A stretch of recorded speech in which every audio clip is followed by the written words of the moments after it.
Welcome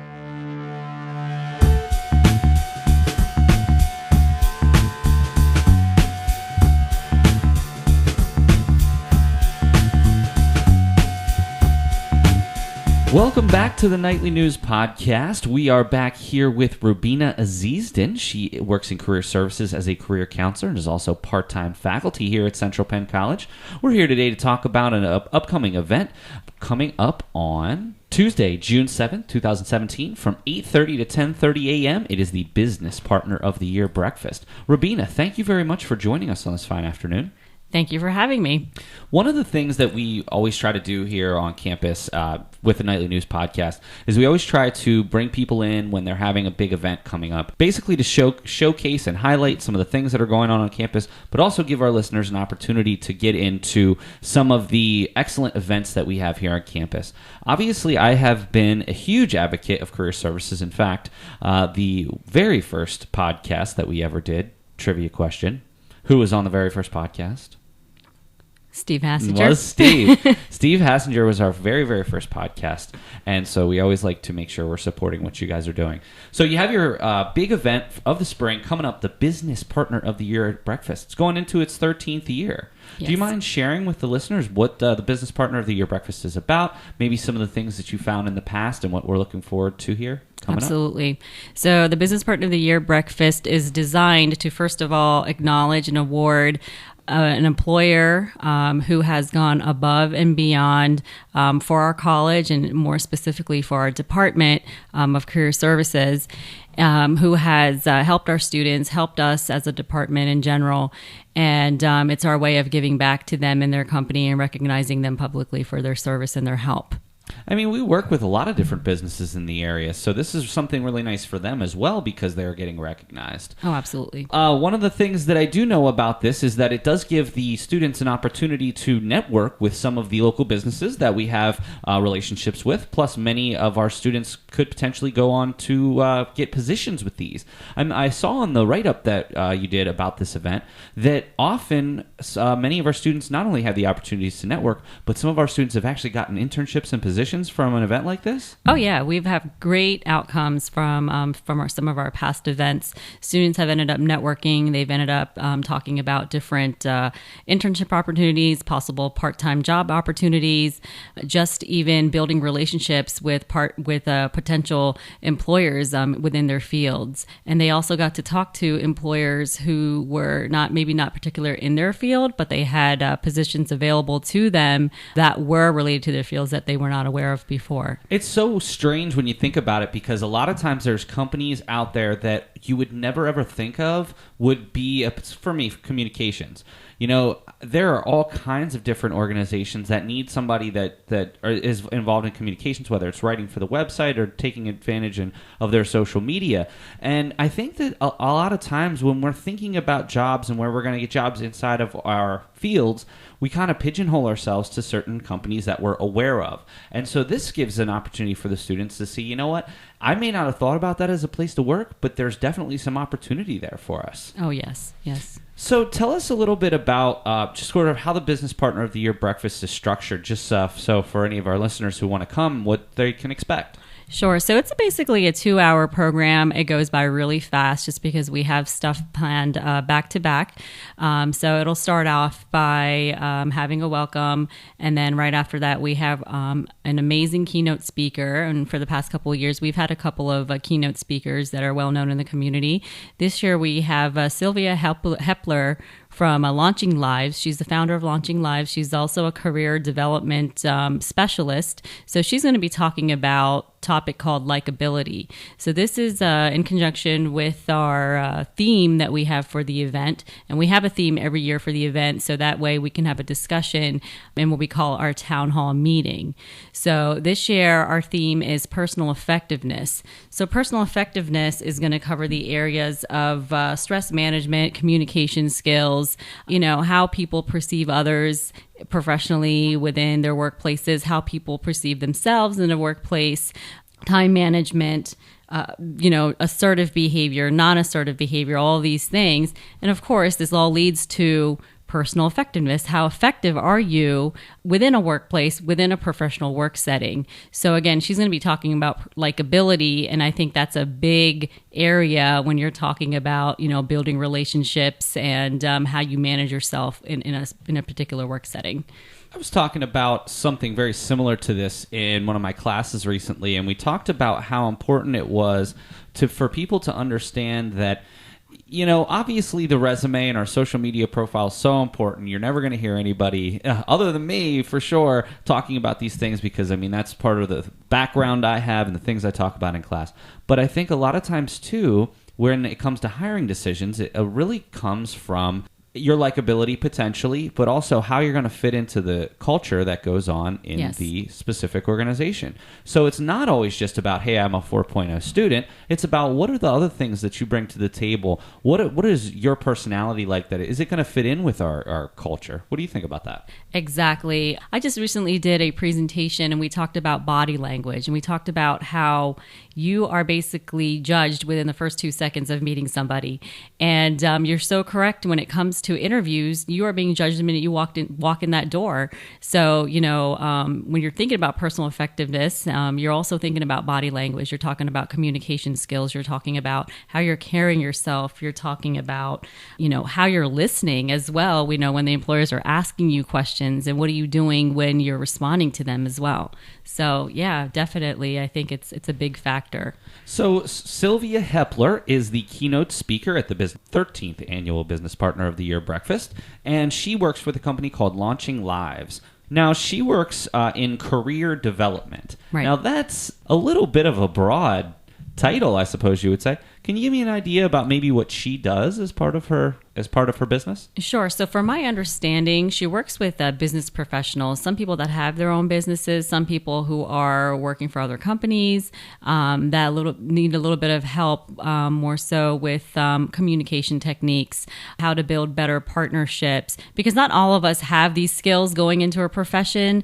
Some of us are educated in our fields, but some of us don't have the people skills. We don't know how to maintain relationships or how to be that people person and build those customer relations and things like that. So she really helps with that. She helps with team building activities because, we can all own a business, but we may not be able to manage staff and do it appropriately where we can keep that same staff, and not have a high turnover rate. So she coaches different people in different areas of how to keep it all together besides just the business piece. I think that sounds like a wonderful opportunity for our attendees to get a little bit of insight from Sylvia. Yes. So we also talked about earlier that you have a town hall section of the program, and this year you have it's a themed town hall, and your overall theme is personal effectiveness. What is the theme for this specific town hall? So like I said before, it's personal effectiveness is the overall theme. So we're going to be coming up with questions. How the town hall meeting works is we will pose questions out to our attendees, and then we will let the conversation flow. So it'll be questions that are related to, I would say, like different career development areas that employers can add in their advice on, what they feel. And then students can also add in whatever they need, whatever they're looking into. So it's basically going to be, a town hall meeting is going to be basically a conversation that's going to be back and forth based on the questions that we present to all the attendees there. Speaking today to career counselor from Career Services, Rubina Azizdin, about the upcoming Business Partner of the Year Breakfast. It's going to be on June the 7th from 8:30 to 10:30. One of the things, too, that I really want to talk about with you, and we'll come back to the Business Partner of the Year Breakfast here in just a few minutes, I often have a very similar question asked. Often in my freshman seminar classes, some of my other classes, I have someone from Career Services come in, talk about some of these events that you have going on, and I really just want the students to get involved in these types of things. But unfortunately, it seems that a lot of students don't think that from the very beginning, Career Services is anything they have to be overly concerned about. Oh, when I get to be a junior or senior, I'll talk to them and we'll go from there. Can you talk about some of the advantages that students will see immediately if they start going to events like this? Oh, yeah, absolutely. So, if you're a student and you're wondering, why should I go to an event like this? First of all, you get to experience a professional level event. All of our events are professional scale events. We don't host anything that is under that expectation, and we do that on purpose so that students have that experience. We also invite professionals. We invite employers. We invite community members so that everybody can communicate, connect, network, and that's a big piece of finding jobs and internships is networking. So they'll get the networking, they'll get the experience of attending an event that's maybe out of their comfort zone, something that's not that they know of, that they've experienced before outside of their college campus.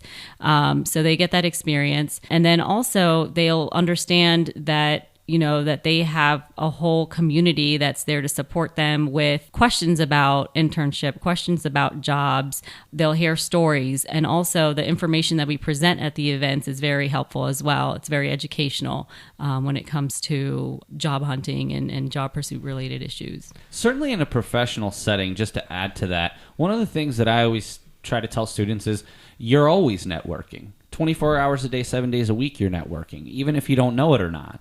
Some of the people that I work with today were just people I met casually in a friendly setting.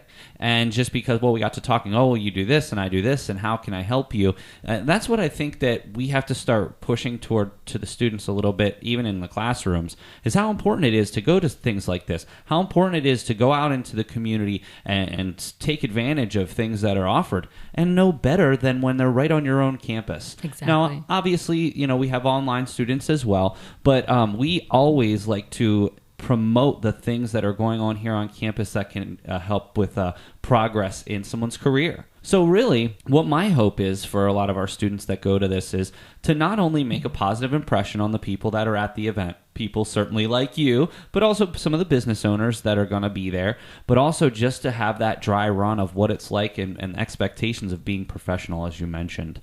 What are some of the other things that you would say to, if you were to maybe give a checklist to a student who might be considering coming to this, or a student that is coming to this, what would you, maybe just a few tips that you could share with them about how maybe this is their first professional event? How would you go about approaching it? I would say, number one, dress professionally. Number two, bring a copy of your resume. I mean, if you're looking for a part-time job, or if you're looking for an internship, or if you're just interested to see what's out there, or maybe if you just want to shadow somebody, I mean, you don't have to do it just because it's required for a class or, for a program or something like that. Just be prepared for any experience. So come prepared with questions. I would say check in with us ahead of time to see what employers are going to be there so you know who to seek out. And then just be open to be yourself. Also have maybe an elevator speech ready, because if you're going to be asking questions, if you're seeking certain employers out and looking for opportunities, you're probably going to be asked, can you tell me about yourself?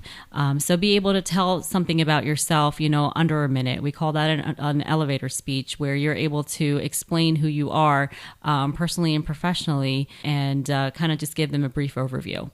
So the elevator speech, having a personal elevator speech, you think that's something every student should have? Oh, absolutely. Yes.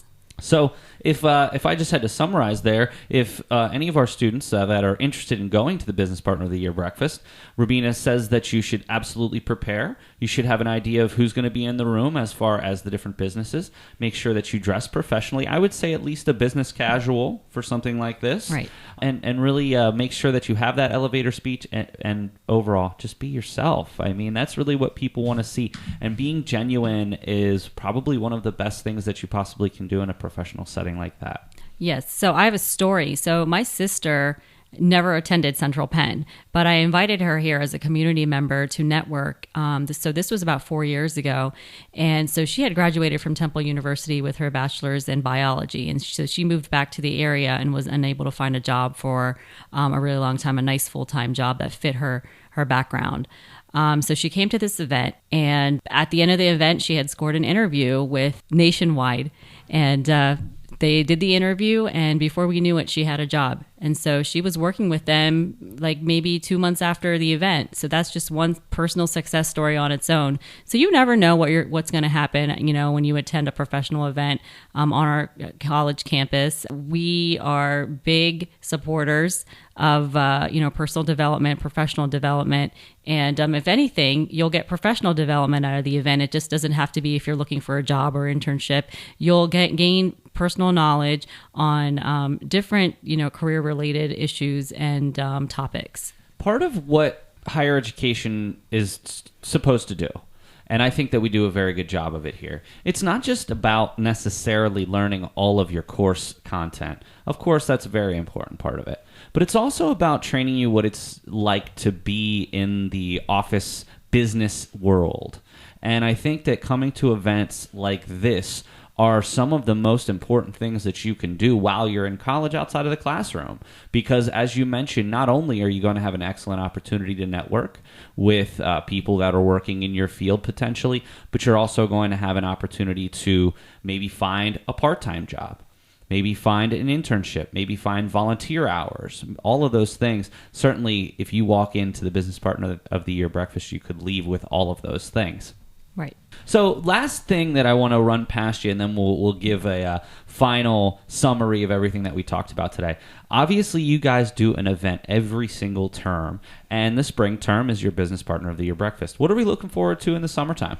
So we have our networking reception coming up, and this will be a more of a low-key event where employers and, again, alumni, community members, and students will be invited out to.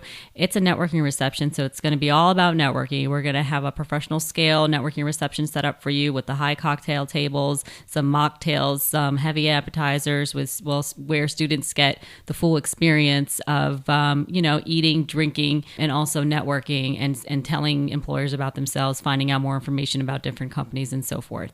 And we've had great outcomes from this event as well in the past. We've had students who have earned internship opportunities and potential jobs and things like that as well. So I'm so happy to support you guys. Ever since I've stepped foot on this campus, I'm a huge advocate of what you do. When I was back in my undergrad, I probably didn't take nearly as much advantage of career services as I should have, and that's always something that I try to pay it forward a little bit and talk about some of the issues that I had. But as soon as I started doing these types of things, going to professional conferences, putting myself out there in the community, marketing myself properly, the job comes. Right. It may take a week, a month. It may take longer till you find that one job that you like. But going to these types of events, it really gets you to where you need to be professionally. And so when you go into those types of interviews, you're feeling comfortable. It's almost like, I want to liken it to, I teach a lot of public speaking classes. And when your first couple times, everyone hates giving presentations. It's right. one of the top fears. Some studies say that people fear public speaking more than death. But the more you do it, the more comfortable you are with it, the more confidence you have in yourself, the easier it is for you to do in the future. And that's part of the reason why it's such an important element of what we talk about. Same kind of thing with networking. Right. If you've never been to something like this, or you've only maybe been to one thing like this before, the more and more things that you do, the easier it's going to be for you to network in the future. Oh, yeah, absolutely. And of course, we are forgetting one of the big draws. Of course, there's a free breakfast that comes along with this as well. The food, yeah. We always, obviously, the program is very important here, but obviously you guys get a nice catered breakfast as well. So yes. Rubina Azizdin, career counselor and part-time faculty here at Central Penn College as part of our career services department. We've been talking today about the Business Partner of the Year breakfast that's going to be coming up on Tuesday, June 7th from 8:30 to 10:30. I did want to point out that there is a registration form, and if you just go to centralpenn.edu, you can search 2017 Business Partner of the Year breakfast. It's the very first page that comes up. There is a very brief registration form that you have to sign up, and the last day to sign up for this is Wednesday, May the 31st. So you still have at least a week to get this form filled out. Rubina, I just wanted to thank you very much, and I was just curious if you had any final thoughts about anybody out there that's maybe on the fence about doing the Business Partner of the Year breakfast. Well, I want to thank you for having me and promoting this for us. I really appreciate it. And I would advise anybody that's looking to coming to this event, you get all of it in one shot for this event. You get to network, you get to meet with different people, you get to to learn. You get to be educated. So this is a very neat event that we have. And also you get to learn more about the employer partnerships that we have. So you have your keynote speaker, you have the interactive piece of the town hall meeting, and then you also have the education piece as well. So there's nothing wrong. And if you don't want to participate, if you just want to take a look, if you just want to see, just get a taste of the event, then that's fine too. Come on out, have a great, breakfast buffet, sit with us, and just tune in and have a good time. Well, Rubina, thank you very much, and I will make sure that we do everything we can from the Nightly News to try to draw some traffic for the event. All right, well, Rubina, thank you so very much for joining us today. We'll have you back next term when it comes before the networking event that you're going to be having over the summertime. But in the meantime, we're going to send everybody to the registration page, which will also be along with this article that accompanies this podcast. Just please make sure Wednesday, May 31st is circled so you make sure you get beat the deadline. So for Rubina Azizdin, Rubina, thank you very much. Thank you. This is Professor Paul Miller, and we'll be right back with Dr. Melissa Wehler talking about one of our new classes that we have here on campus, CPC Foundation. So we'll be right back with the Nightly News Podcast.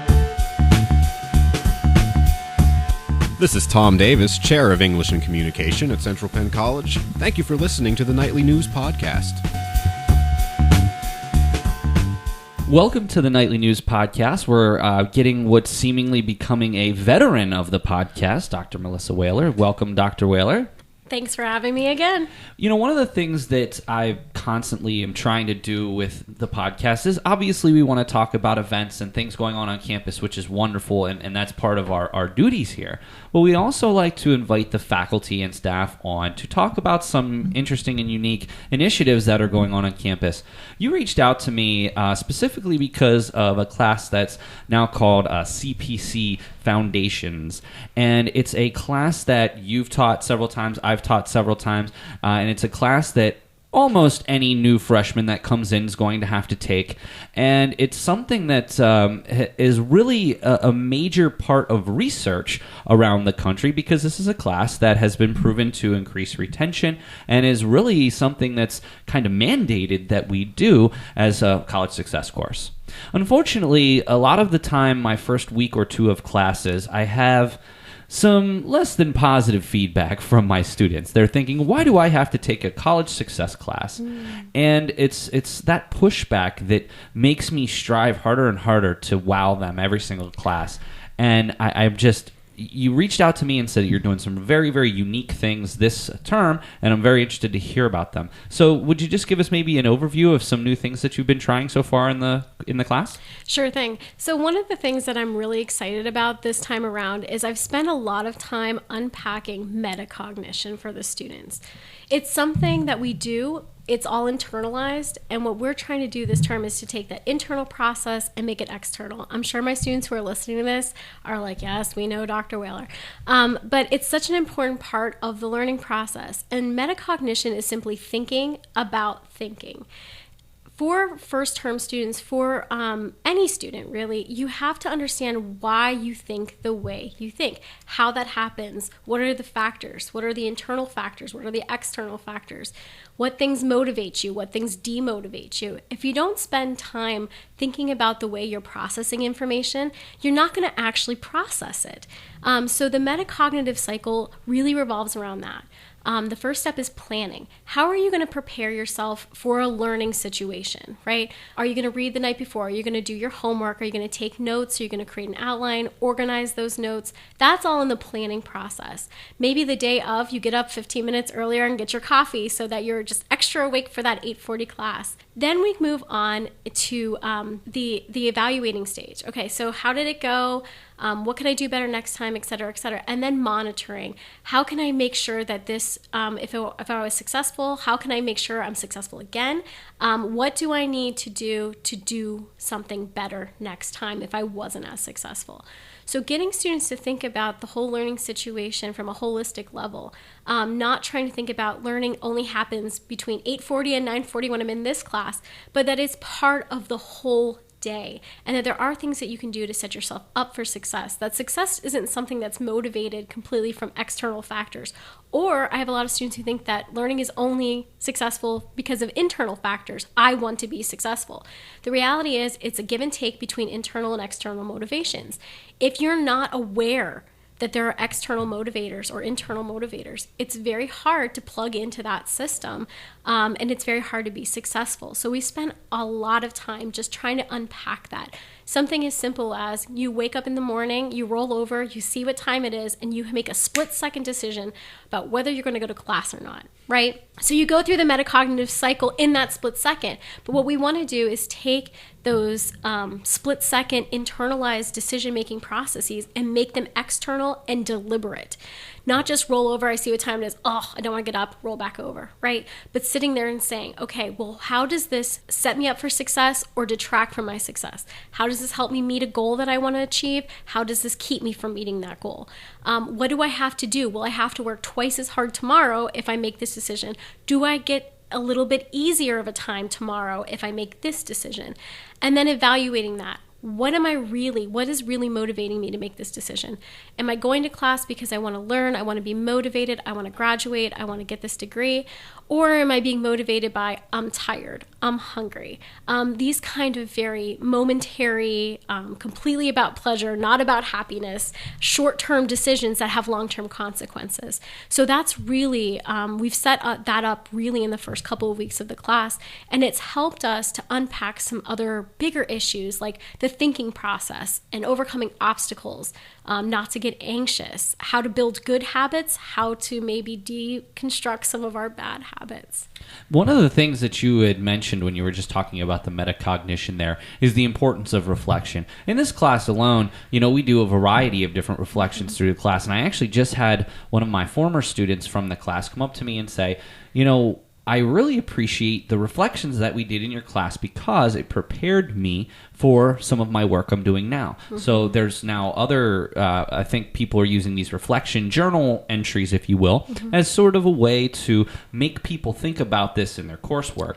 I really think that if we had a little bit more, not only just in the freshman seminar classes, but in many of our other classes, doing maybe a reflection exercise each term or maybe even once a week, and it can be informal. It can be just, hey, why did you make that decision that you made? One of the areas that I really wanted to bring up with you today is the idea of, and I talk about this a lot, the idea of, I had a student say this last night. So in my night class, we all met at the library. Librarian was helping them find some sources for their research paper. I met with all the students, and I had somebody that they were supposed to have their proposal done, and they said, I don't have it done. I work well under pressure. I'm going to do everything at the last minute. Yeah. And my response to that is the same response that I always have. And I've had people actually get mad at me in class for saying this. It's only in your head. Yes. One time, you waited until the last minute. You did very well on whatever that task was. And all of a sudden, a light bulb came on above your head and said, I work well under pressure. And ever since then, you've copped yourself out into believing that this is actually the case. And I mean, it certainly wasn't. It was a discussion that we had last night. The student just didn't believe it. And he said, I don't believe you. I think I work well under pressure, and I'm going to prove it to you on this paper. I said, certainly your choice, not the way I would advise you to do it. What is your comment on that? So it's so interesting. The narratives we tell ourselves about ourselves are so powerful. And those have been internalized, right, over a long period of time. Sometimes it's because we did that risk versus reward. One time we procrastinated maybe too long, and we got rewarded for it with maybe a better grade than what we thought we were going to get. And when that happened, our brain went, whoop, I got a reward. That's awesome. I'm going to keep doing that. Sometimes the narratives we create about ourselves and we tell ourselves are narratives that are given to us by external people. Maybe somebody said something to you once, hey, I noticed that you procrastinate, but you're still able to do pretty well. You must work well under pressure. So those are two big sources of where our narratives come. Does anybody really work well under pressure? No. It is all in your head. It's a narrative that you're telling yourself, and you're using the whole metacognitive cycle to reinforce that. So the plan is to wait till the last minute, right? Let's monitor that plan. Yep, I'm waiting to the last minute. I'm still feeling pretty good about this assignment. Let's evaluate it. Well, I got a good grade, not the great grade, but a good grade on it. And so you have reinforced that through the metacognitive cycle. I should point out that metacognitive cycles can be both positive and negative. Of course, we'd like them to always be positive, right? Planning to go to class, being prepared. But sometimes we can get in a negative loop, and those can be very hard to break. With that being said, if you are one of these people who say, I work well under pressure, you need to create the false sense of pressure. I tell that to students all the time, especially in the writing classes I teach. If you're saying to me, well, I work best when I have that deadline hanging over my head, create fake deadlines. Tell your professor, hey, I'm going to get you a draft tomorrow, and then hold yourself accountable to that. It is a way to work under pressure if you have to kind of fake it till you make it there, but it's a way to do so proactively as opposed to I'm just going to kind of wing it and do it that way. If you can set that up, you're going to find out that, guess what? You may work okay under pressure, but you actually work a lot better when you give yourself time, resources, and support, which everybody works better if they've got time, resources, and support. You know, one of the things I've actually worked into some of the projects, I really love doing projects. I try not to always do them at the end because I know a lot of other teachers do. I try to do them, in the middle of the term. One of the things that I've started to do is have benchmarks every week. Yeah. I will almost all of my, and you can ask any of my students, my projects are all very similar in that I introduce it. The end of that week, I have a proposal due. The end of the next week, I have, if it's a group presentation, you have to meet with your group. Then the next week, it's a rough draft. Then the next week, it's final draft presentation. Yeah. And I have gotten such positive feedback from that because at the end, I will say, well, guess what? You guys, this is how you're supposed to do a project. Each week, have even if it's not an imposed goal from a professor, have your own goals of where you want to be by the end. If you don't get a rough draft finish, right when it has to, it's fine. But just make sure you're giving yourself enough time, and enough time is not an hour, to edit your paper and to even use some of the resources that we have on campus. The biggest comment that I've got from a lot of students about the Learning Center, because I always try to advocate people go there, a lot of them say, well, their hours and a lot of what it is a lot of work's due Sunday. Yep. They wait till Saturday. Yep. There's no one around. Professors aren't around. Yep. People in the Learning Center aren't around. There's no resources on Saturday and Sunday necessarily for a lot of our students. Right. So if you were engaging in that metacognition and you took a step outside your project for half a second and said to yourself, maybe I needed to plan this a little bit better. If I have a project due Sunday, I need to work harder at the beginning of the week so that by the end of the week, I can still get it to the Learning Center, to office hours, whatever I need to do to be successful. It's so interesting. There was just a study done. And they gave half a class a little exam 7 days before the actual exam. And the exam that they gave them was, how are you going to study? Who are you going to use? Where are you going to go? What resources on campus can you have to help? That was it. And then they filled it out and turned it in. The other half of the class did not have to do that. When they went to take the exam the next week, guess who did better? It was the half that engaged in that metacognition, because most of them then went out and used those resources. Sometimes it's visualizing, writing it down, and verbalizing, saying you're going to do something, right? If you can move those thoughts to paper or to the real world, you're more likely to convince yourself to do it. If you keep them internal, if you never externalize them, you don't take them as seriously. So if you don't say, I need to use the Writing Center, or you don't write it down, I need to use this resource, I need to go to office hours, you're less likely to do it. Thinking doesn't stick. Right? We wish it did. We hoped it did. I know you guys all out there are sitting there thinking, what does she mean by that? You are sitting in class, the professor tells you what the prompt's going to be, and you're sitting there saying, oh, I got like 6 really good ideas. You sit down at the computer, blank, right? Thinking doesn't stick. So if you think about goals, if you think about resources that you could use, if you think about doing your work, if you never actually externalize those thoughts, if you don't concretize them, if you don't make them concrete, you will never do them. So thinking doesn't stick, doing sticks. So I always tell students, if you're going to say you don't have time to use a resource or the resource isn't available, I would say, when did you decide it was time to use the resource, and did you take action then? That can be really difficult for students because they don't want to hear that, but that's really the reality. It's the same thing in your everyday life, right? I can think I need to get the oil changed in my car, and I have thought this for several months. Until I make that action external to myself, until I make an appointment on my calendar, until I write it down on the fridge, I'm going to go do this tonight, it's not going to happen, right? Thinking doesn't stick. One of the things, too, about this class that I've often tried to bring to people who were questioning why they had to take such a class. And I talk, obviously, in one respect, it's certainly, in the course description actually says this, an extended orientation. Yeah. So you learn a lot about the services. But my next question is, learning about the services, I just don't know that it is enough. And we both try to bring in people that talk about these services. I wonder why are so many students hesitant to take advantage of resources? That's such a great question. Here at the college, we have a huge population of first-generation college students. What up, first-generationers? I'm one too. I am as well. And first-generation college students have a very specific working-class ethos to them. They see themselves as sort of the lone wolves of the college. There's a variety of reasons. There's tons of studies that back it up. But essentially, it's this hard work gets reward. Right? And hard work, for the most part, is not teamwork. It's not collaborative. It's not asking for help. It's seeing a problem and solving the problem. A lot of first-generation college students, that's how they approach college. I did not go to my faculty members' office hours as an undergraduate until my junior year.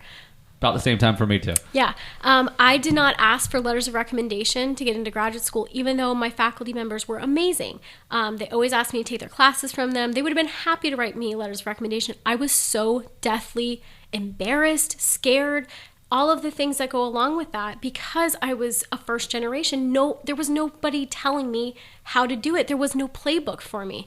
And if you're a first-generation college student, you feel that way about using resources.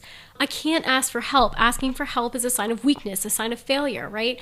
It's one of those things, using resources, you have to do it before you kind of get over the hump. If you do it one time, you will see the value and you'll go back and do it. But walking in the door, whether that's a counseling center, whether that's a library, whether that's a learning center, that first step through the door is such an act of courage and bravery, and it's so hard to do. I think a lot of, and I say the same thing, I think a lot of it has to do with vulnerability.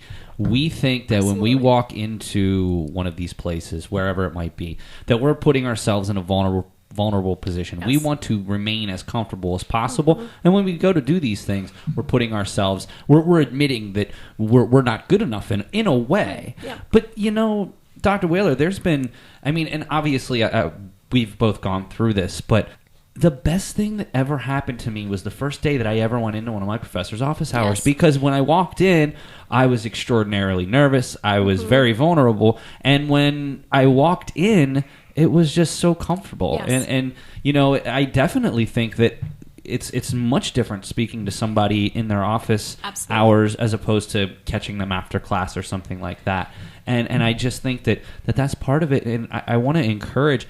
Often I try to offer extra credit and things like that for going to the Learning Center because I think so highly in what they do. And I know that starting next term, we're going to be doing some of our office hours up in the Learning Center as well. Yeah, and it's really, if you can put a face to the resource, it doesn't seem nearly as scary, right?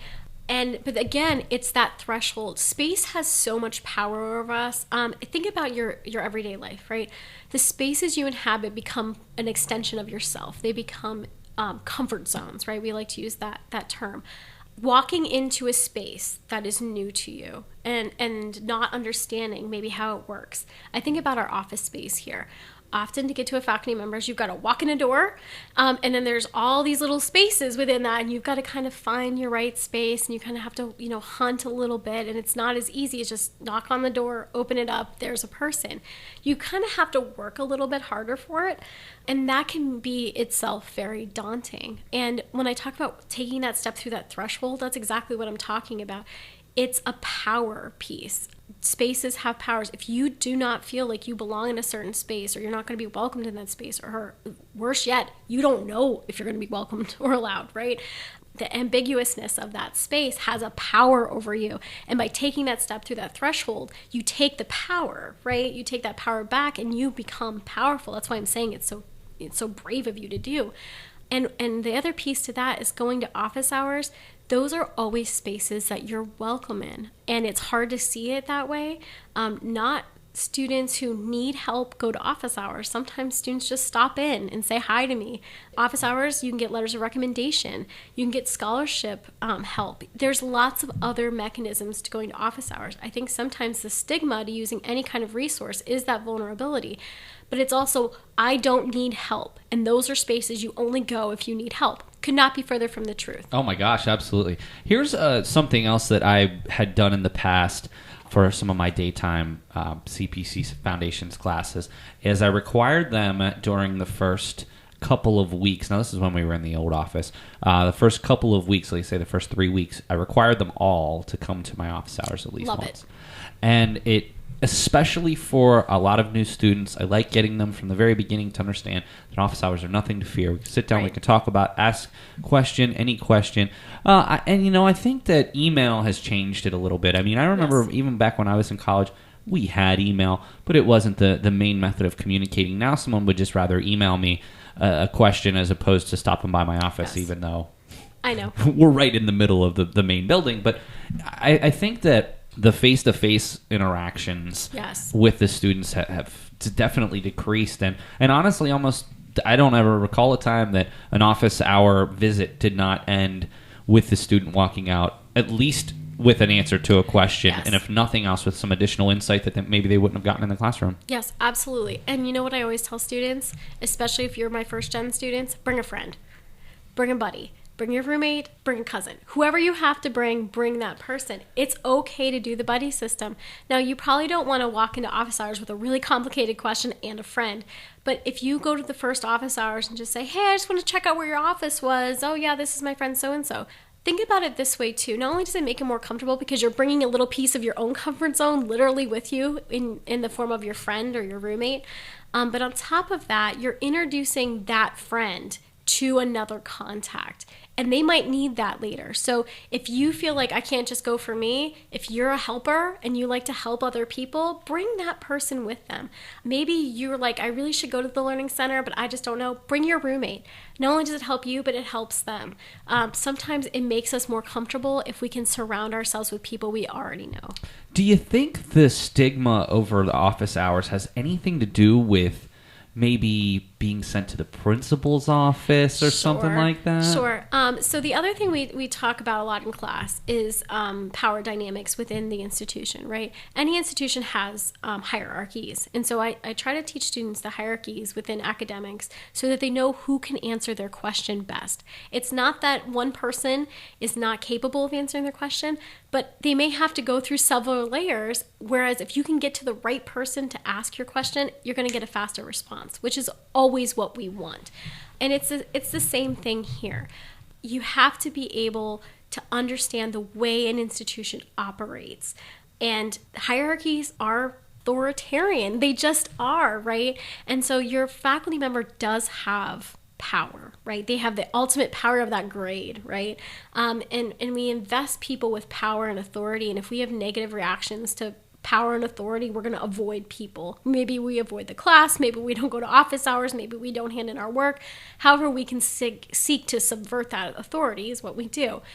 One way we try to de-stress the authority invested in the faculty member, of course, right, is you'll hear your faculty member say this phrase, which I'm sure all of the students listening hate: we don't give grades, you earn them. Students don't like that phrase because they feel like it's like a cop-out. But the reality is it actually empowers you.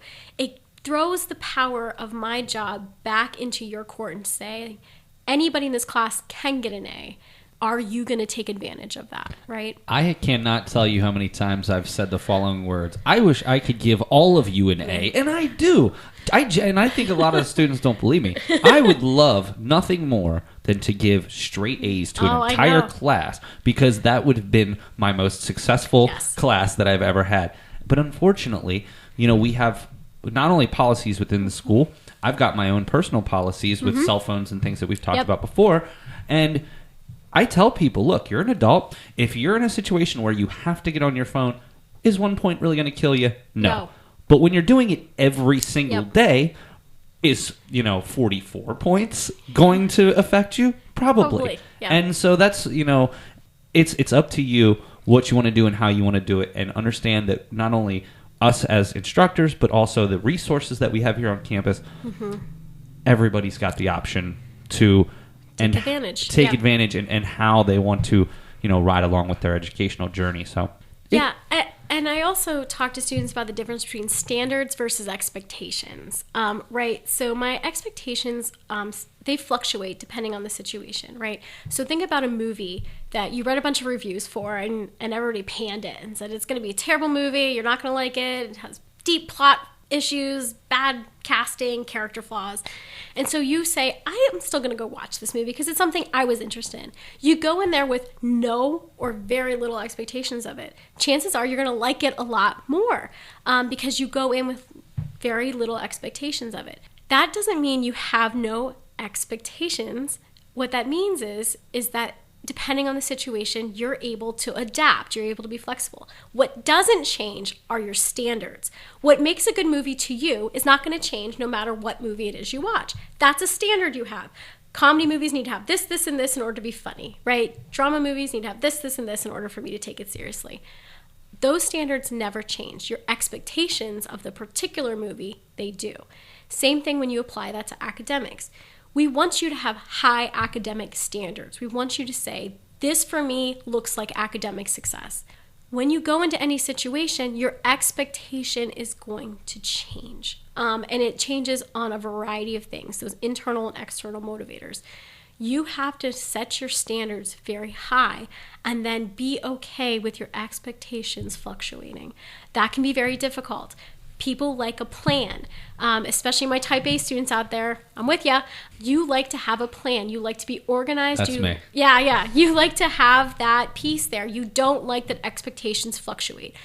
Chances are your standards and your expectations look exactly the same, and you get very frustrated with people when they don't meet standards and expectations. The reality is some of my type B people, my more betas out there, they're able to go with the flow a lot more because they have standards, but they allow their expectations to move and change. So that's one of the things I tell students is to be prepared for that. I'm getting better. I know, all of us recovering type A's. But it's hard. It is hard because when you walk into a classroom situation, you have these standards, you have these expectations of yourself. The danger of that, of course, is say on that first paper you don't score as high. You can plummet really fast because you get in a negative cycle with the metacognition. Oh, this professor's out to get me. I don't like this class anyway. It's boring. I hate it. So I'm not going to do well. I didn't do well. I knew this was going to happen, right? We want to avoid that. If you get a not a great grade on your paper, not something that's up to your standards, then it's time to use your resources, office hours, everything. Not because you can't bring that grade up, but because you want to meet your own standards. You have expectations that you don't want to adjust in this particular situation. Very well put.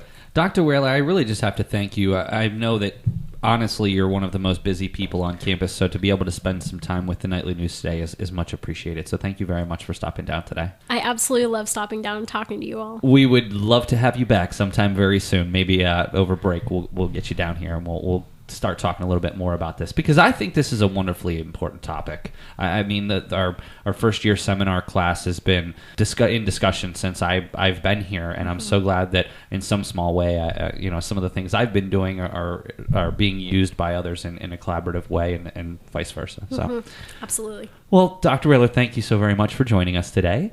So for Dr. Melissa Wehler, this has been the Nightly News Podcast, and this is Professor Paul Miller signing out, and we'll catch you next time on the Nightly News.